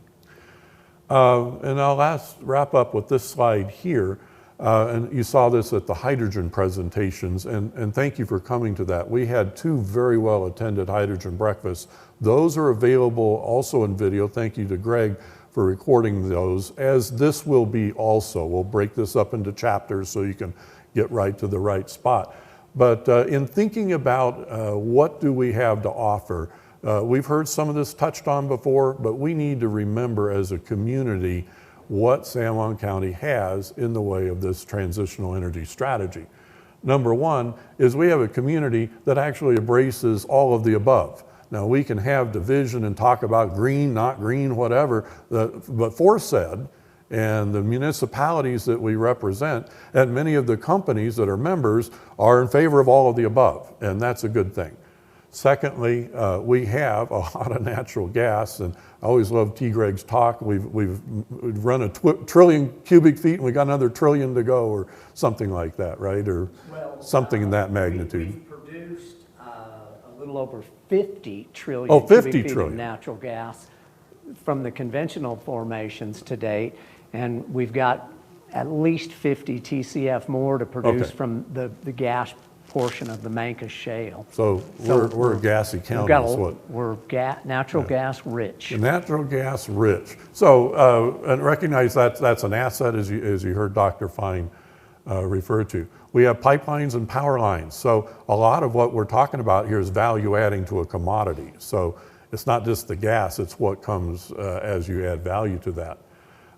We have available land, and we have subsurface CO2 storage. Remember, a lot of this hydrogen play is really about CO2, okay? It's not about changing economics or anything else like that. There is a briefing this Thursday I would urge you to attend if you can, led by an organization called Carbon Safe New Mexico, which also involves Enchant Energy, that will be at the Merrion Oil and Gas room at 1:30, I believe. And the topic is really about the briefing on the basic science and engineering associated with CO2 sequestration wells. So if you are subscribed to the Foresight newsletter, you would have seen a notice about that, would encourage you to come. We've got New Mexico Tech there and some other folks. We have a skilled workforce. Now I know John and his company are trying to find every employee they can, but we do have people here. One of the things that Foresight is really focused on is trying to retain people here. San Juan County shrank in population since the last census. The one way to change that dynamic is make sure we have high wage, sustainable jobs, and energy makes sense for this community to have that. It's a base we've done well with, but we are in transition around, and we got to continue to work on that. We got supportive local government, and you know, when I talk to other people around the country who are involved in economic development activities and organizations, I'm very thankful for the three cities and the town of Kirtland and the San Juan County and their support and business friendliness. It's easy to get into business and build a business here in San Juan County. And as I mentioned earlier, we have strong relationships with our Native American community, and that's both the government side, but I would say also equally importantly, the tribally owned corporations like Navajo Nation Oil and Gas and others like that. So with that, T, I just want to encourage people to sign up for that newsletter, and it's now to you for questions and answers, sir. Okay, John, if you'll join us, and Chris, have a seat, and we will open it up to questions, and I'm going to pass the mic around so people can hear those questions. James, start us off. Thank you. Thank you, T. Gray. Dr. Fine, I'm really fascinated by your report on Russia and Ukraine and how it affects us, you know, in the world, and how the United States can provide a lot of liquefied natural gas to Europe to help relieve their energy crisis with the absence of Russian gas. And my question is, why did Russia feel it necessary to attack Ukraine? I know Ukraine is, has 45 million people. I know they're a very corrupt country. Their government's very corrupt. But I'm failing to understand why Russia would go to this, take this kind of risk and upset the world. And you know, what gain is it for Russia? I'm going to give you this microphone to answer that question. It needs to have both. Should he? The question, why did Russia invade Ukraine? Okay. Thank you, Greg. This will be the traveling mic.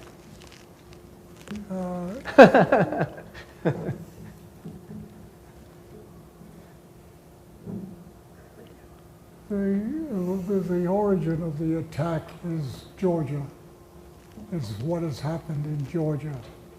And the loss of the CIS dream, I'd say a dream, and that was the agreement in 1990 that Russia would be the central republic for all. Russia would be in the center. And the reason, partly, was President Bush decided that the nuclear capacity in Ukraine should go to Moscow. We made that decision. And that made Ukraine essentially without nuclear. But if you read it carefully, it means that we wanted Russia to be the central power of all the independent republics. We did not believe it was in the interest to centralize or decentralize power and let it go, let Russia lead. And Russians took that as the compromise. Ukraine, Georgia, essentially are seen as leaving the consensus in terms of EU joining Europe. And of course, the last election was to overthrow a pro-Russian president of Ukraine. And street demonstrations took place. Now, in the street demonstrations, if you could identify what happened, members of the Obama cabinet marched. They marched with Ukraine. They made speeches in the demonstration, police violence, that we will help Ukraine liberate itself from Russia. The Russians took that very seriously. A ranking member. She is still with the Biden people at the UN. So my thought is there was the beginning of a feeling that the CIS was invalid to many, and that part of it would go to the West and would be hostile. Hostile in the sense that the provision of the economy, remember the Russian economy is at the center of the end of the Soviet Union. Cooperation and so on is Russian. So taking the Russians out of it was the issue. And to do it now, I personally believe that the Russian looked at invasion now at the end of COVID-19, believing the best time to challenge NATO was inside a pandemic. And did they make the right choice? I don't know. So it was now or never. It is NATO. Okay. Other questions? Yes.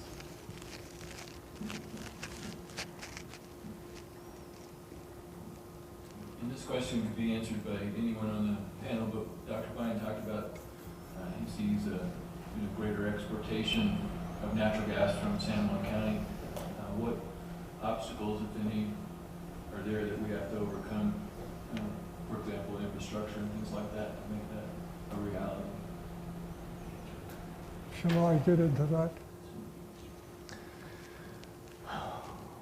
Well, we finally have natural gas prices at a level where development of the Mancos gas is very economic. And so we're going to see Mancos horizontal drilling activity increase dramatically up in the deeper natural gas portion of the basin. And gathering the natural gas to get it to the into the pipelines is one of the issues, because these Mancos wells that come on, they have an initial production of like 20 million a day, and you bring a number of wells like that on, and it overwhelms the current gathering facilities. It takes a lot of water to drill these wells, and so that can be challenging.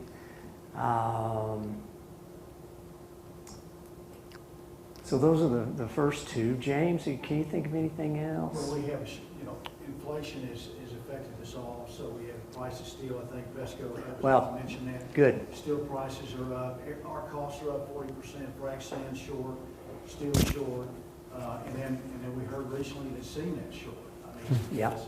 we're competing with the residential market, and cement prices have gone up, so our costs have gone up 40% at least, so, you know. all And those- services are hard to get too. That's exactly right, so all those windfall profits are going to pay for extra costs. Yeah, good point. T. Greg? Add something here. I want to challenge a paradigm, and that's the fact that you can add value to gas by not necessarily shipping gas to some place where LNG is out. Never forget about electricity. Coal by wire is just as valid as gas by wire.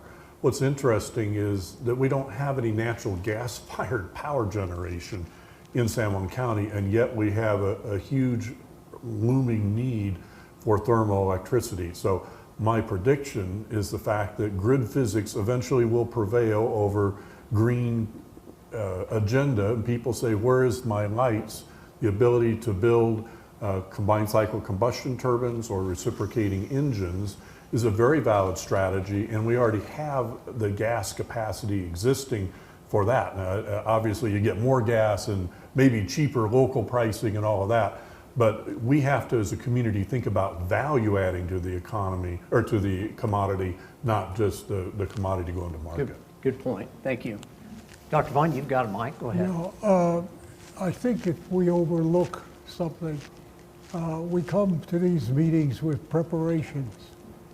We don't keep up with what is happening in Washington. Where do we get our information?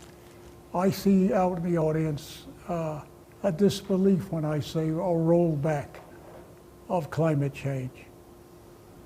Does anybody recall hearing President Biden on the refining capacity of the United States? What did he say? He did the incomprehensible, if you're a hard line against climate change, and you believe this is paradise in Washington.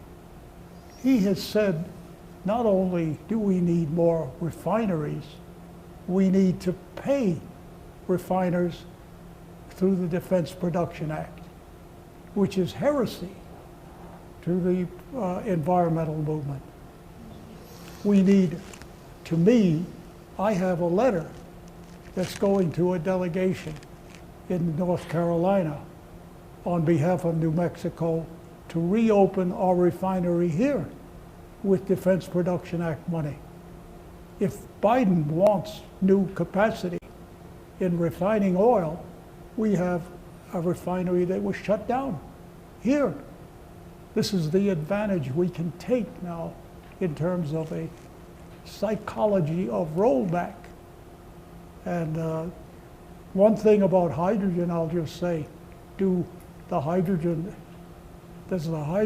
advocates and investors think of what the House of Representatives will do with hydrogen if it's Republican in November? What will the Republican majority do with hydrogen at the federal level? My reading is negative. Okay, we got a follow-up question? Right, so so we have a path now with export terminals and sufficient pipeline and all the things necessary to get natural gas from here to there, to Europe, for example, or to Germany, as you were talking about earlier. I was going to ask Tigra for a little snapshot history on the refinery. You know, we're ultimately limited on the amount of LNG that can be exported just because of the limited number of terminals that we have. So that might be a limiting factor. We didn't see this coming, and it takes a while to get those in place. So that could be a roadblock. I cannot answer the question about the main line pipelines. I'm not sure if that would be a limiting factor or not. I don't know the answer to that. So I had a question though that's kind of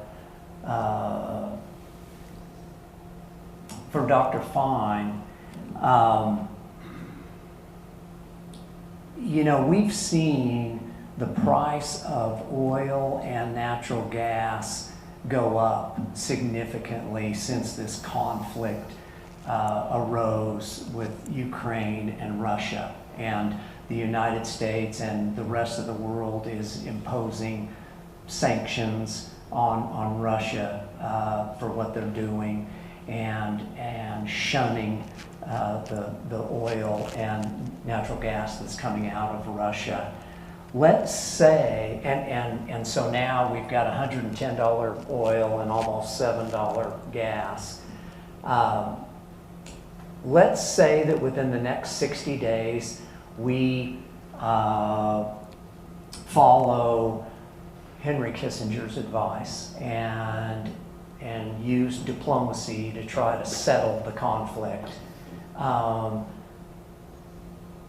Is all of a sudden the sanctions will be lifted and things will go back to the way they were, or have things changed for good? And now that Europe sees the problem with relying on natural gas coming out of Russia, they don't want to go back down that road. What can you comment on that situation?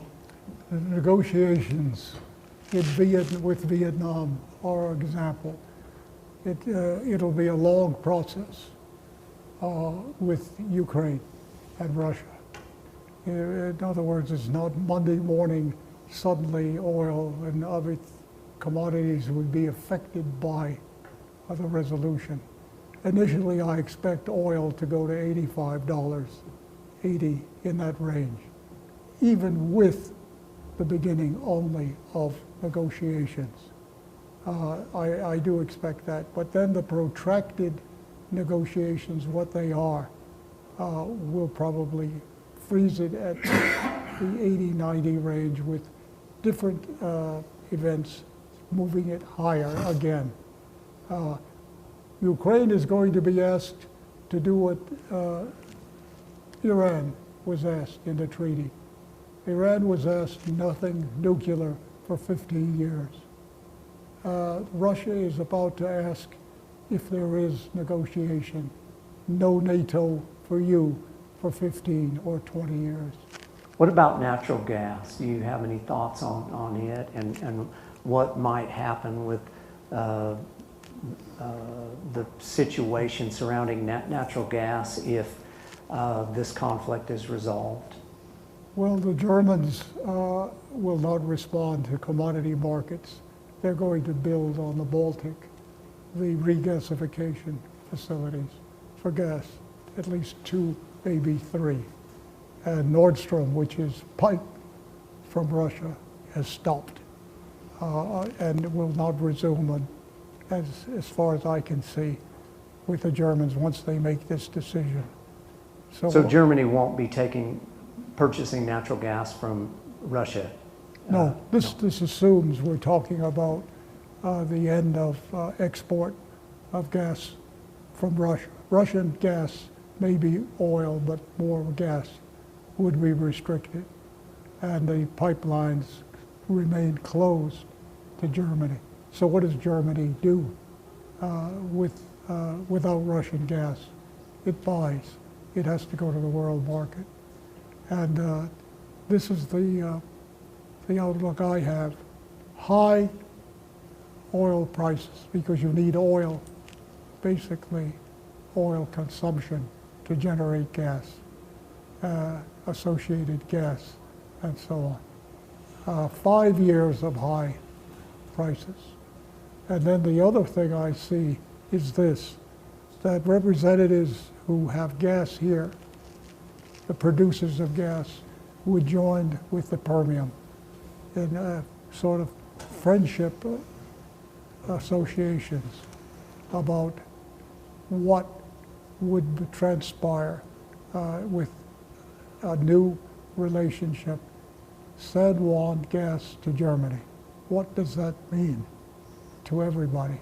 It means to me that what should be on the table initially from us is a treaty or an agreement, a contractual agreement above change that San Juan Gas and Permian and Texas Gas will be undisturbed for 20 to 25 years. That climate change or any opposition to gas in those fields will be postponed for 25 years. And I think my listening is to the Europeans now. They're speaking to me saying, we'll buy your gas, but we want 20-year guarantees to 25, that we get your gas after we invest. All right, thank you. Chris, do we have any feel for when the federal government is going to select those 4 hydrogen hubs? They were initially supposed to have applications in the middle of May. They've already delayed that initial submission to the end of July. So it's being pushed back, but I think will be this fall by the time everything is submitted. We got 4 states, there's other states submitting as well, and then the DOE will make its determination.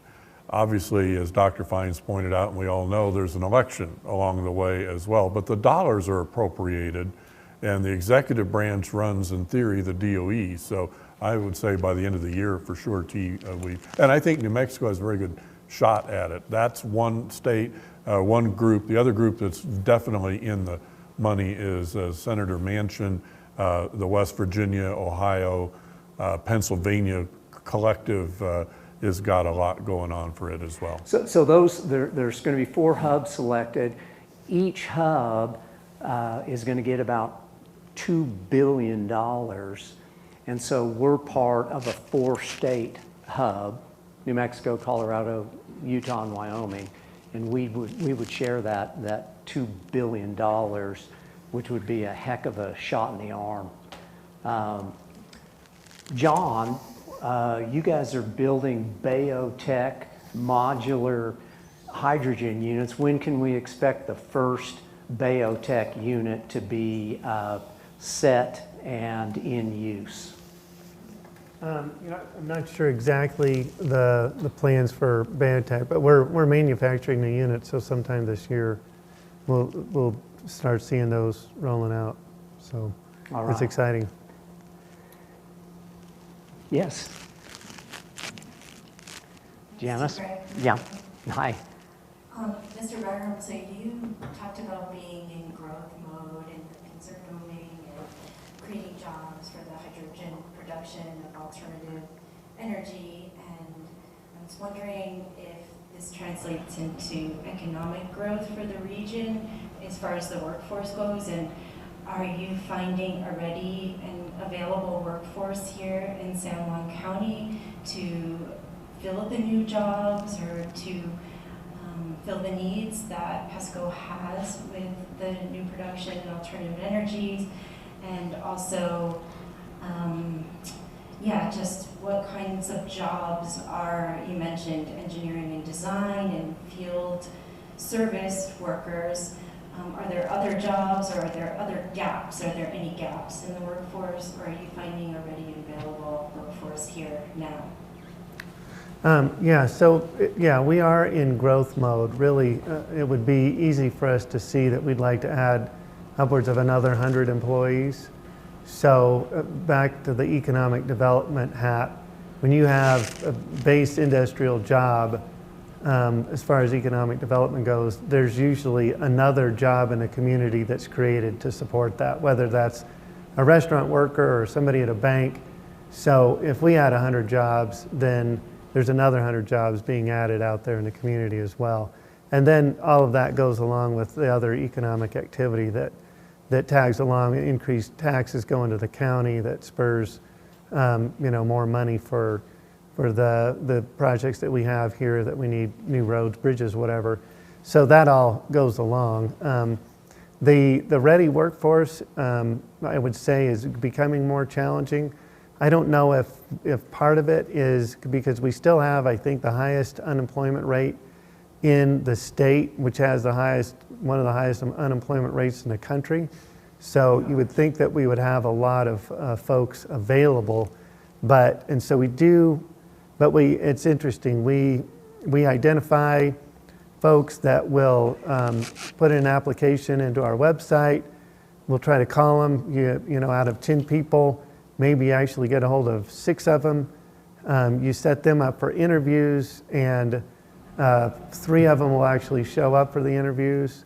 And then, you know, you may lose 1 after you've hired them, you know, that fail a drug test or something. So we see a pretty high attrition rate even between the people that apply. And then trying to get those people trained up into what we need them to do, and then to keep them is also a challenge. And not to lay it all on the feet of the employees. There's things that we struggle with, because as you mentioned, other opportunities is because when you hire a new person, you need trainers to train that person.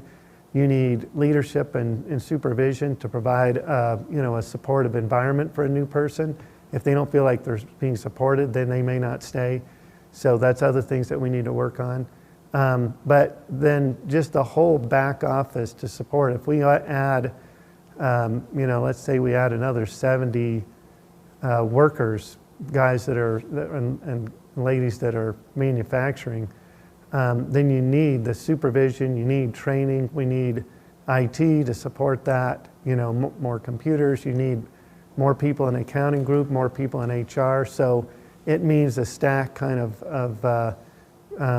other crafts and professionals to be able to support that kind of growth as well. So, and including all the way up to, you know, our engineers and business managers.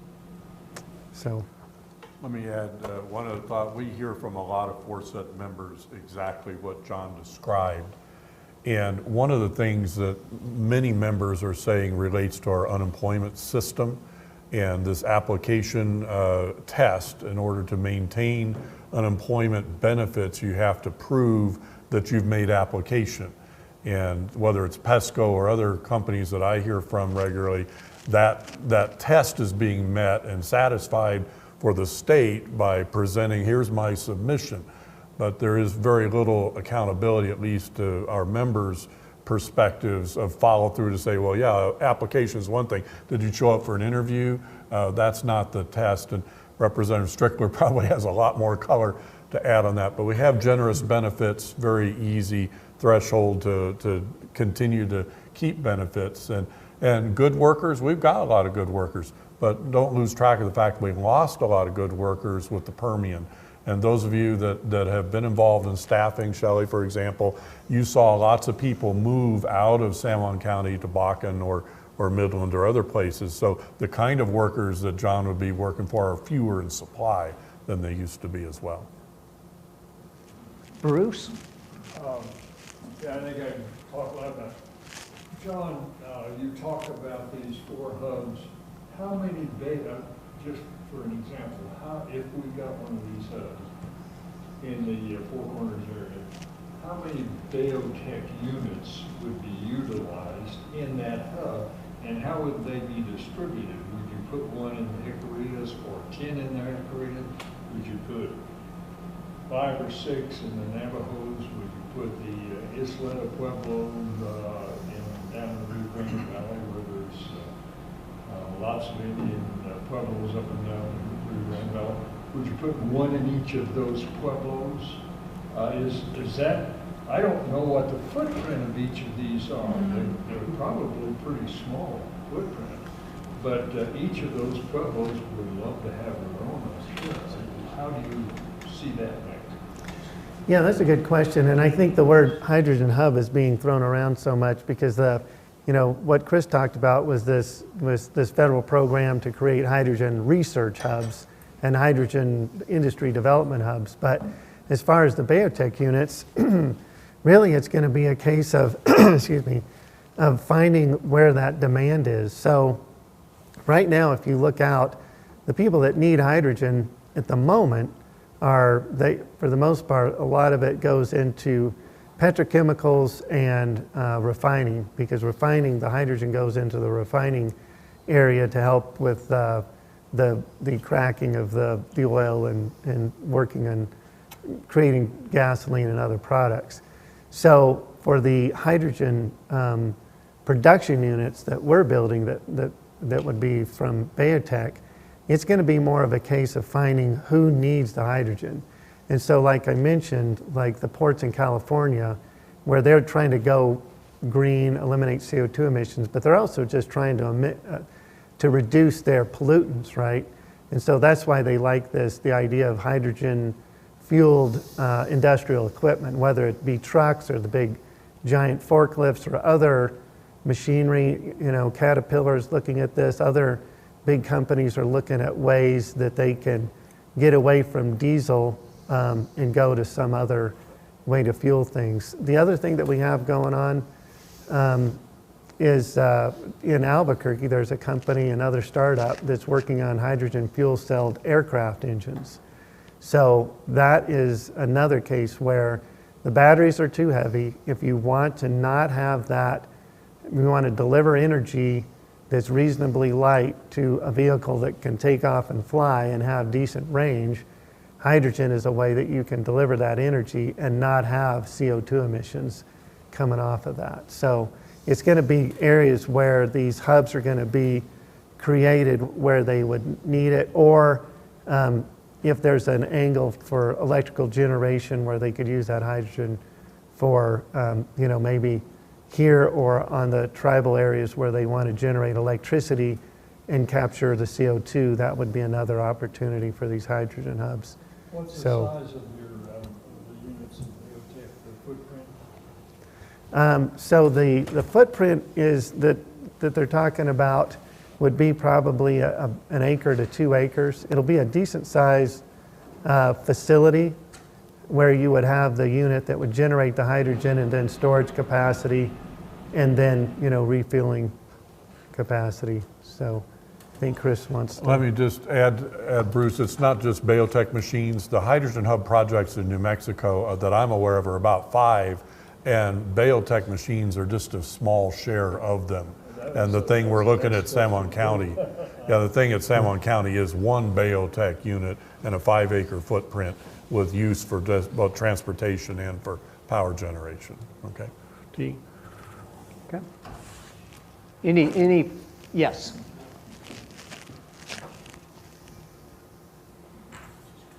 Yeah, that was partial of my question. I guess just a little bit further on, fuel cells idea has been around a long time, and both in transportation and power use.